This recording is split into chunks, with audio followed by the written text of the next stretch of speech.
Investment के लिए है, ट्रेडिंग के लिए नहीं है, ठीक है। तो इन्वेस्टमेंट के लिए हम जैसे कि हमेशा मैं कहता हूँ इस 3-4 चीज़ें हमें मेन देखनी होती है। एक होता है डॉलर इंडेक्स, ये आप ट्रेंड लाइन बहुत पहले से देखते हुए आ रही है, 2 ट्रेंड लाइन बनी हुई है, इसके ऊपर अभी सस्टेन कर रहा है, तो इसका मतलब ये है कि डॉलर जो है अभी मजबूत है। तो डॉलर मजबूत होने से क्या होता है कि कैश फ्लो जो होता है वो थोड़ा कम रहता है। तो जो कैश फ्लो जब कम रहता है तो इक्विटी मार्केट में अप ट्रेंड आना थोड़ा मुश्किल रहता है, ठीक है। तो सबसे पहले जैसे हमने डॉलर इंडेक्स देखा, ये हमारे लिए नेगेटिव साइन है क्योंकि ये इस लाइन के ऊपर अभी ट्रेड कर रहा है। जब तक इसके ऊपर क्लोज दे रहा है हमें नो टू इन्वेस्टमेंट, ठीक है। दूसरा हमारा है यूएसडी आईएनआर। यूएसडी आईएनआर भी बहुत दिनों से, 1 साल से 1.5 साल से इसी रेंज पे ट्रेड कर रहा है और ये यहाँ पे आके थोड़ा वेट कर रहा है और लग रहा है मुझे जैसा कि ये लास्ट अब नेक्स्ट वीक ये ब्रेकआउट देगा, तो ये भी एक नेगेटिव साइन है। उसके बाद यूएस बॉन्ड यील्ड देखेंगे 2 इयर्स की, ये इसमें ये वीक थोड़ा डाउन ट्रेंड देखेंगे क्योंकि अभी जो है एफओएमसी की मीटिंग होगी उसमें कोई रेट हाइक नहीं होने वाली है, इसलिए ये भी ऐसे ही 5 के आसपास ही ट्रेड कर रहा है। 2000 नवंबर 2022 से इसी के आसपास ट्रेड कर रहा है, ठीक है। उसके बाद हम देखेंगे यूएस 10 ईयर बॉन्ड यील्ड, ये तो अभी स्काई रॉकेट हुआ पड़ा है, ये अप ट्रेंड में चल रहा है और ये अपने 10-15 साल के हाई पे है। तो ये भी एक गलत सिग्नल होता है, ये भी से नो होता है, टू से नो टू इक्विटी मार्केट होता है ये। तो अभी तक हमने 4 देखे इंडिकेटर, चारों इंडिकेटर्स से हमें निगेटिव वो आया है। अब पांचवा हम देखेंगे इंडियन बॉन्ड यील्ड, ये भी इसी रेंज पे ट्रेड कर रही है, जैसे कि अपने जो ब्याज दरें हैं वो बढ़ी नहीं है, वो इसी लेवल पे है। थोड़ा इसी वजह से भी जो है अपना जो रुपी है वो थोड़ा कमज़ोर हुआ है, ठीक है। अपने इंडियन करेंसी इसी की वजह से थोड़ी सी वीक हो रही है, क्योंकि अगर ये 7 के ऊपर जाएगा तो हो सकता है कि आपको सेफर रिटर्न में ज़्यादा, मतलब सेफर एसेट में आप इन्वेस्ट तब करते हैं जब आपको अच्छे रिटर्न मिलते हैं इक्विटी से, ठीक है। तो यहाँ पे मेनली अभी हमारा 7-7.5% चल रहा है, जो कि 1-1.5 साल से इसी रेंज में ट्रेड कर रहा है। उसके बाद हम देखते हैं इन्फ्लेशन, इन्फ्लेशन कैसे चल रही है वो हम मेनली देखेंगे ब्रेंट से, क्रूड ऑयल से।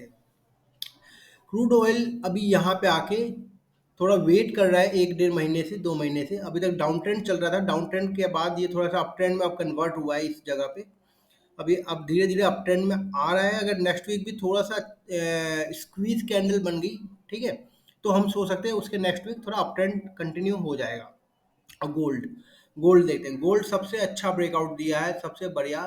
और गोल्ड को हम सेफर एसेट मानते हैं, सबसे ज़्यादा सेफ एसेट। अगर उसमें अप ट्रेंड आया है तो इसका मतलब यही होता है कहीं ना कहीं इक्विटी मार्केट में कहीं ना कहीं बियरिशनेस है। और जो गोल्ड जो है, जो सेफर इन्वेस्टमेंट है, सेफर हेवन है फॉर इन्वेस्टमेंट, ये इसमें थोड़ा अच्छा खासा राइज हमें देखने को मिल रहा है लास्ट 3-4 वीक से, जब से ये अपना इसराइल वाला वॉर स्टार्ट हुआ है। उसके पहले ये डाउन ट्रेंड थोड़ा सा कंटिन्यू किया था, जब इसको ये इसने ब्रेक किया तो एक तरीके से डाउन ट्रेंड का सिग्नल था। बट हमें पता कैसे चलता है कि ये फेक ब्रेकआउट होता है, ये तुरंत नेक्स्ट वीक कितना अच्छा रिबाउंड किया है। तो इससे क्या था कि ये फेक ब्रेकआउट डाउन था, जो कि यहाँ पे वीकर बुल्स से उनको निकाला गया, फिर बाद में फ्रेश मोमेंटम आ गया और फिर कोई यहाँ पे खरीदने के अब इच्छुक में नहीं है। यहाँ पे जो वीकर बुल्स होते हैं वो ट्रैप हो जाते हैं, तो उनको ट्रैप कर लिया गया है, वो उनको बाहर निकाल दिया गया है। और ये नेक्स्ट रैली के लिए अब 1-2 हफ्ते बाद स्टार्ट हो जाएगा। और उसके बाद हम देख लेते हैं यूएस इक्विटी मार्केट। मैं डाउ को ज़्यादा देखता हूँ, तो डाउ आप देखोगे अब इसने भी यहाँ पे एक बेयरिश पैटर्न बना दिया है, इस लो को ब्रेक किया और इसके नीचे क्लोज दिया है, जो कि बहुत ही ज़्यादा बेयरिश सिग्नल है। अब नेक्स्ट सपोर्ट इसका जो है वो यहाँ है, ठीक है। और ये इसको भी तोड़ेगा ना, मतलब अब मेरा मानना तो ये है कि इसने इस लेवल को तोड़ा तो इसको आराम से ब्रेक करेगा ही करेगा। नेक्स्ट टारगेट हमारा इसी के नीचे होना चाहिए, तो इसीलिए मैं थोड़ा सा बेयरिश हूँ अभी बाजार में। और हमने अब तक जितने भी पैरामीटर्स चेक किए हैं वो उन सब ने इसी साइड में हमें सिग्नल दिया है। और आपने जैसे मेरा थंबनेल देखा होगा, थंबनेल में मैंने 2 फोटो लगाई है, महेंद्र सिंह धोनी की और हमारे प्रधानमंत्री नरेंद्र मोदी जी की, ठीक। अब मैंने उनकी थंबनेल में फ़ोटो क्यों लगाई है? सबसे पहले अभी हमने टेक्निकल देखा, बाज़ार में टेक्निकल मैक्रो चीज़ें देखी, जैसे डॉलर इंडेक्स देखा, क्रूड ऑयल देखा, गोल्ड देखा, बॉन्ड यील्ड्स देखी, और यूएस इक्विटी मार्केट देखी। अब थोड़ा आते हैं थोड़ा इधर उधर की बातों पे, ठीक है। इधर उधर की बातों का मतलब क्या है कि लास्ट 2-3 महीने से जो हम कहेंगे जो चल रहा है, तो मुझे जहां तक लग रहा है थोड़ी बाजार में मैनिपुलेशन ज्यादा चल रही है। आप ये निफ्टी का चार्ट आपके सामने मैं ला रहा हूँ। मैं क्यों कह रहा हूँ 2-3 महीने से बाजार थोड़ा मैनिपुलेशन में चल रहा है। यहाँ तक सब कुछ ठीक लग रहा था मुझे, ठीक है, यहाँ तक बहुत ठीक था। ये रैली आई थी ना, ये अचानक से, ये थोड़ा सा डाउट क्रिएट किया था इस रैली ने। क्योंकि अगर आपको अच्छा ब्रेकआउट देना है तो आप इस लेवल पे यहाँ पे इस वीक के बाद थोड़ा 1-2 हफ्ता आप रुकते, ठीक है, 1 हफ्ता 2 हफ्ता 3 हफ्ता थोड़ा टाइम स्पेंड करते। बट इसने एग्जैक्ट अचानक से ब्रेकआउट दिया, गैप अप खुल खुल के, फिर 2-3 दिन यहाँ पे ट्रेड किया, फिर शार्प फॉल आ गया। और उसके बाद ये देखिए 3-4 हफ्ता यहाँ पे कितना अच्छा यहाँ पे वेट किया, यहाँ तक बाजार बुलिश ही था, ठीक है, इस वीक तक बाजार बुलिश था। बट ये जो कैंडल बनी, ये गलत कैंडल बन गई थी। इसके नीचे आते ही था कि हमें बाजार को शॉर्ट करना है। ये फिर इस लेवल को आराम से चेक करने आएगा। 18,800 तक का मेरी एक्सपेक्टेशन थी, उसके आसपास आया भी है। 18,850 इसका लो देख लेता हूँ मैं, 18,837 का लगा है, ठीक है। तो खैर इसमें एक्सपेक्टेशन थी वो आया। अब मेरा एक्सपेक्टेशन क्या है नेक्स्ट वीक के लिए, मैं इन्वेस्टमेंट के लिए क्या कहना चाहूँगा, मैं इन्वेस्टमेंट के लिए ये कहना चाहूँगा कि ये लेवल 18,800 का लेवल बहुत अच्छा है एक एसआईपी के लिए, ठीक है। क्योंकि जब नेक्स्ट टाइम बाजार बुल रन स्टार्ट करेगा तो ये सबसे पहले लेवल जो ब्रेक करेगा वो ये लेवल ब्रेक करेगा। और मैं अभी बाजार में बुलिश नहीं हूँ, बिल्कुल भी बुलिश नहीं हूँ मैं अभी। अभी मेरे लिए सेल ऑन राइज का ही बाजार है। और ये ट्रेडिंग पर्पस से बताया, तो मैं इन्वेस्टमेंट पर्पस से ये वीडियो बना रहा हूँ। तो सबसे पहले उसी के बारे में बात करेंगे कि अभी इन्वेस्टमेंट के लिए जो सबसे अच्छा लेवल हमारे पास रहेगा, जब भी बाजार 18,800 से 600 के लेवल, मतलब ये एक तरीके से सपोर्ट लेवल अब मान लीजिए। इस लेवल के नीचे जब भी थोड़ा सा आए और मतलब वहाँ से सपोर्ट ले, तो हम थोड़ी सी एसआईपी अपनी कर सकते हैं। 100 में से हम लोग अपने 30-35 रुपये यहाँ पे इस लेवल पे लगा सकते हैं, 30 to 33%। क्योंकि ये एक तरीके से सेफ होगा। एक करेक्शन में आया, करेक्शन में आपने बाई किया है, कोई दिक्कत नहीं है, क्योंकि इन्वेस्टमेंट है। इन्वेस्ट जब आप सोचते हो ना कि आप 2 साल के लिए 5 साल के लिए कर रहे हो, या फिर 3 महीने 6 महीने के लिए कर रहे हो, तो वही सोच के करो। ये नहीं एक दिन के डाउनफॉल में, 2 दिन के डाउनफॉल में आप डर जाओ, नो। आप इन्वेस्टर हो, आप ट्रेडिंग नहीं कर रहे हो, आपको मतलब नहीं है, आप मत देखो बाजार को। तो सबसे पहले मैं अभी बेयरिश थोड़ा सा हूँ अभी। अगर मैं इन्वेस्ट भी करना चाहूँ बुलिश साइड, तो मैं अभी 2 हफ्तों का वेट करूँगा। क्योंकि 2 हफ्ते का वेट क्यों करूँगा, क्योंकि एक फॉल आया, ठीक है, फॉल आया। अभी तक मार्केट में कोई न्यूज़ नहीं आई है, मार्केट में न्यूज़ नहीं आई है, और हम न्यूज़ का वेट कर रहे हैं। तो जब जिस दिन न्यूज़ आएगी, वो दिन होगा हमें इन्वेस्टमेंट पहली करने का। क्योंकि जब न्यूज़ आएगी तो उस पर रिएक्ट करेंगे। वो panic selling, pump and dump जैसे होता है ना, ऊपर की तरफ पंप की अच्छी न्यूज़ लाई और डंप कर दिया। फिर जैसे ये पंप है, ये पंपिंग की गई है, और यहाँ पे डंप कर दिया गया है। ये पंप हुआ है, डंप हुआ है, ठीक है। अब यहाँ पे क्या आएगा, यहाँ पे हमें ब्लैब एंड ग्रैब करना है। मतलब एक न्यूज़ आई, खराब न्यूज़ आएगी, उस न्यूज़ को उस दिन के आसपास, उस दिन या उसके नेक्स्ट डे आपको बाई कर लेना है। आंख बंद करके 30 से 30 100 में से आपको पैसे लगा देने हैं। वो न्यूज़ के ऊपर डिपेंड करेगा। वो न्यूज़ अगर मैक्रो लेवल की न्यूज़ होगी, जैसे अमेरिका में रिसेशन, या फिर कुछ ऐसे फंडामेंटल चेंजेस जो थोड़ा स्टॉक मार्केट के लिए अच्छी ना हो, जो आगे लॉन्गर टर्म पे जाके इफेक्ट करेगा स्टॉक मार्केट को, तो एक उस अगर वैसी कोई न्यूज आती है, तब हमें बाइंग करने के लिए नहीं सोचना है। बाइंग करने के लिए वही, इसलिए मैं कह रहा हूँ कि अपना 30 to 35% यहाँ हम पैसा लगा सकते हैं अगर कोई न्यूज आती है ऐसी। क्योंकि ये एक बहुत अच्छा लेवल है। और अगर मान लीजिए बाजार यहाँ पे 1-2 हफ्ता 3 हफ्ता रुक गया, और उसके बाद नीचे फिर से ब्रेकआउट देगा, तो हमें थोड़ा फिर फ्रेश लो देखने को मिलेगा। या 18,000 के आसपास, इस सपोर्ट लाइन के आसपास की मैं एक्सपेक्टेशन रहेगी, ठीक है। 1 हफ्ता ये यहाँ पे जाएगा, 2 हफ्ता यहाँ जाएगा, तीसरा चौथा हफ्ता यही कहीं यहाँ पे आ सकता है। तो हम यहाँ तक का वेट करेंगे कि इस लेवल तक 18,300 500, वैसे मेरा टारगेट ज़्यादा नहीं है, ये टारगेट था मेरा 18,800 का, ये एक्चुअली आ चुका है। अब मेरा इसके बाद जो टारगेट मैंने जो ट्रेड सोच रखी थी, मैंने यही सोचा था कि 1-2 हफ्ता मैं वेट करूँगा। क्यों?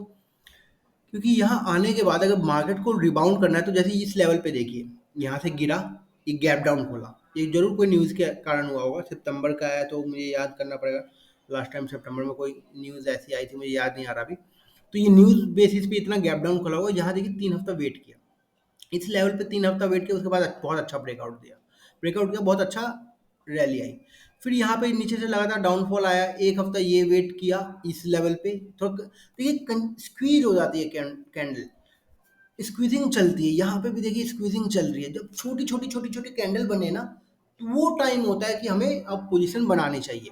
जब तक बड़ी कैंडल चल रही है तब तक आपको कोई पोजीशन नहीं बनानी है। यहाँ देखिए बहुत अच्छा स्क्वीज हुआ, थोड़ा सा नीचे से रिबाउंड किया, फिर इस हफ्ते भी स्क्वीज किया, और ये जब इसने इस लेवल को तोड़ा, बहुत अच्छा ब्रेकआउट दिया। वैसे ही यहाँ पे है, 1 हफ्ता वेट किया, 2 हफ्ता उसके बाद 2 हफ्ते बाद इस लेवल को जहाँ तोड़ा इसने, वापस यहाँ से इस लेवल पे सपोर्ट लेके रैली दे दी स्टॉक ने। यहाँ पे देखेंगे, यहाँ पे भी बाजार ने कितना अच्छा सपोर्ट लिया, 2 हफ्ता 3 हफ्ता, फिर ब्रेकआउट दिया है। तो ऐसे ही हमें वेट करना है थोड़ा बाजार को स्क्वीज होने का, ठीक। उसके बाद हम लोग यहाँ पे देखिए कितनी अच्छी स्क्वीजिंग हुई है, उसके बाद कितनी अच्छी रैली थी। जितना लंबा ये चलेगा स्क्वीजिंग वाला पीरियड, उसके बाद जो रैली आती है बहुत अच्छी पावरफुल रैली आती है। यहाँ पे भी देखेंगे, जो लास्ट टाइम अभी बेयरिश मार्केट स्टार्ट हुआ है, या 3 हफ्ता 4 हफ्ता बहुत अच्छा यहाँ पे बाजार एक रेंज में रहा, फंसे रहा, उसके बाद ब्रेकआउट दिया। यहाँ पे भी देखोगे, तो वही मैं कह रहा हूँ कि बाजार को थोड़ा रेंज बनाने दो। अब मेरे लिए रेंज क्या रहेगी, 18,600 से लेके 19,200 का लेवल। 19,200 के पास जब भी आएगा तो हमें शॉर्ट करना है, 18,600 के आसपास जब भी आएगा हमें एसआईपी करनी है, उसके पास पास कुछ ना कुछ स्टॉक बाय करना है। और जब मैं कह रहा हूँ कि मैनिपुलेशन बाजार में चल रही है, तो उसके दो मेन रीजन मैंने उनकी फोटोज भी लगाई है। एक अपने पहले महेंद्र सिंह धोनी, अब आप देखोगे उनका एक वीडियो बहुत फेमस चल रहा है, उन्होंने अनंत लद्दा जी को अपना इंटरव्यू दिया है, तो उन्होंने उसमें इन्वेस्ट स्टॉक मार्केट की बात की है। तो ये क्या होता है, उसके पहले उनके पहले मोदी जी ने बात की थी पार्लियामेंट सेशन में कि पीएसयू जो है, जो सरकारी कंपनियां हैं उनके में अच्छा वो है, रिटर्न की एक्सपेक्टेशन है। तो ये क्या है, ये आपको ना एक तरीके से जैसे जो आदमी नहीं जानता है, ठीक है, जो शेयर बाजार के बारे में नहीं जानता है, पर जब इतने बड़े बड़े लोग जब बातें करने लगते हैं शेयर बाजार के बारे में, तो उस टाइम पे क्या होता है ना, उनको मास पॉपुलेशन सुन रही है, तो उनके लिए वो पहली बार हिट होता है, तो वो फिर पहली बार सर्च भी करेंगे, देखेंगे। तो उसमें क्या होता है, फ्रेश बायर आते हैं, फ्रेश लोग आते हैं। तो वो क्या होता है कि मेरे को यहाँ से जो लग रहा है, ये पंप एंड डंप वाली सिचुएशन है। और यहाँ पे धोनी साहब ने भी आके थोड़ा सा कहा है कि यहाँ पे थोड़े लोग नेक्स्ट आएंगे, और उनको ये क्या लगेगा, बहुत अच्छा बाइंग प्राइस लगेगा, यहाँ पे खरीदेंगे। और ये डंप है, तो ये थोड़ा सा और नीचे आएगा, ठीक। और यहाँ पे क्या है कि जो ये बाई करेंगे उनको भी थोड़ा डर लगेगा, और जिन्होंने यहाँ होल्ड कर रखा है उनकी तो हालत और खराब होगी। जिन्होंने लास्ट में यहाँ बाई किया होगा उनकी तो हालत एकदम खराब हो जाएगी इस लेवल तक आते आते, ठीक है। ये तब तक 10% का करेक्शन आ चुका होगा निफ्टी में।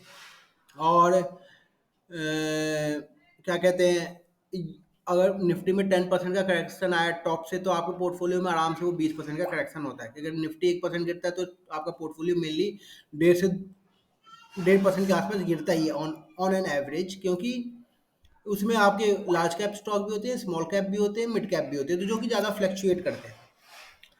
तो जब बाजार में आके ऐसे बड़े बड़े लोग बातें जब करने लग जाए ना, तो थोड़ा उस टाइम पे कॉशियस होना चाहिए। तो और हमने जैसा देखा, अभी डॉलर इंडेक्स को देखा, यूएसडी आईएनआर को देखा, हमने बॉन्ड्स देखी, तो वहां पे सब वो रेड सिग्नल दे रहे हैं। तो मेरा मानना यही है कि अब ये 1-2 हफ्ता आने वाला जो है स्ट्रेंगल, ट्रेडिंग के लिए बात नहीं करूँगा, 1-2 हफ्ता हमें वेट करना है।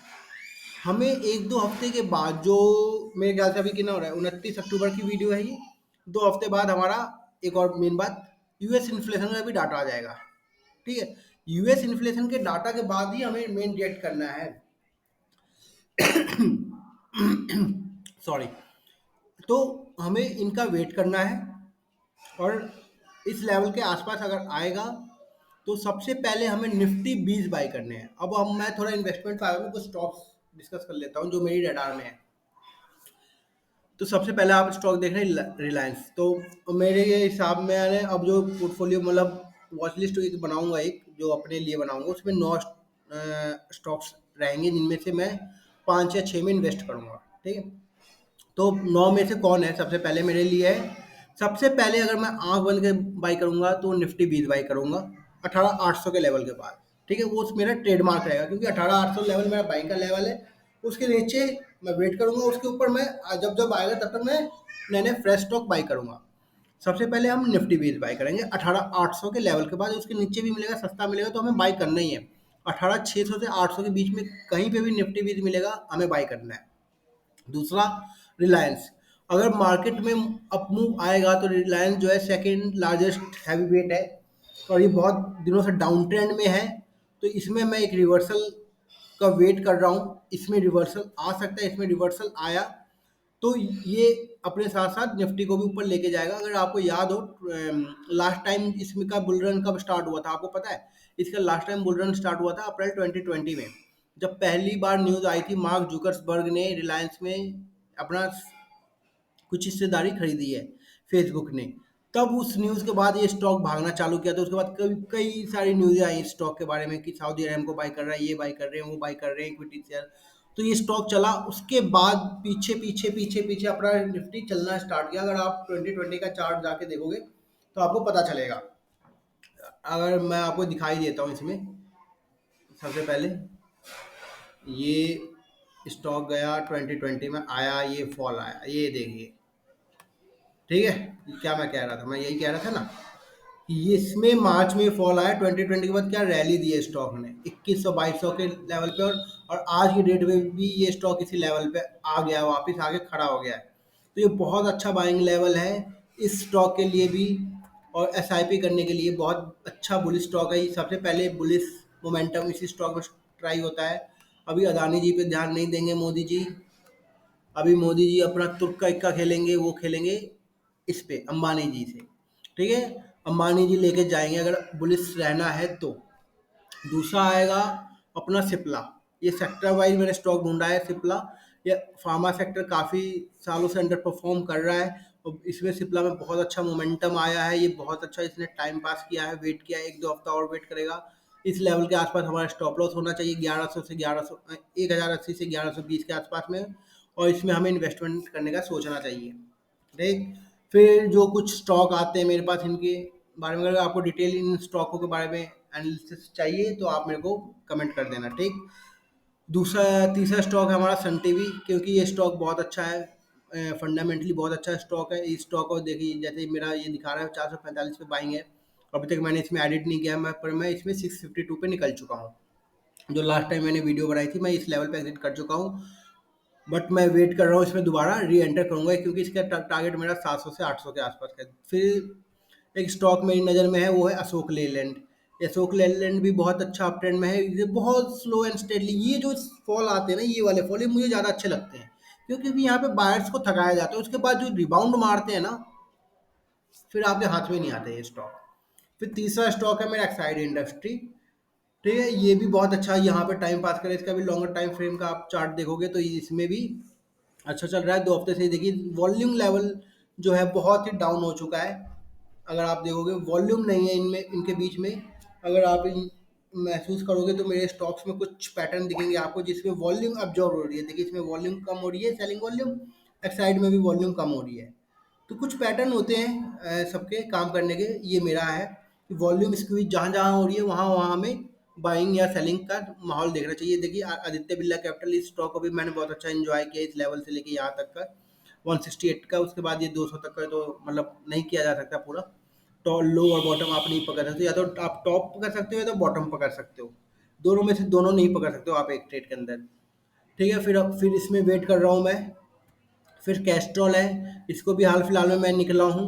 अगर क्रूड में हल्का सा भी डाउनफॉल स्टार्ट आएगा तो ये ट्रेंड लाइन बनी हुई है, जब इसको ब्रेक करेगा फिर मुझे बाई करना है। इसमें भी देखोगे आप सेलिंग वॉल्यूम एब्जॉर्ब हो रही है, एग्जॉस्ट हो रही है। फिर उसके बाद फिर ये इंडिको है, इससे भी मैं हाल फिलहाल में ही एग्जिट किया हूँ। इसमें भी देखोगे आप सेलिंग वॉल्यूम जो है एग्जॉस्ट हो रही है, पर इसमें आरएस जो है थोड़ा नीचे की तरफ जा रहा है।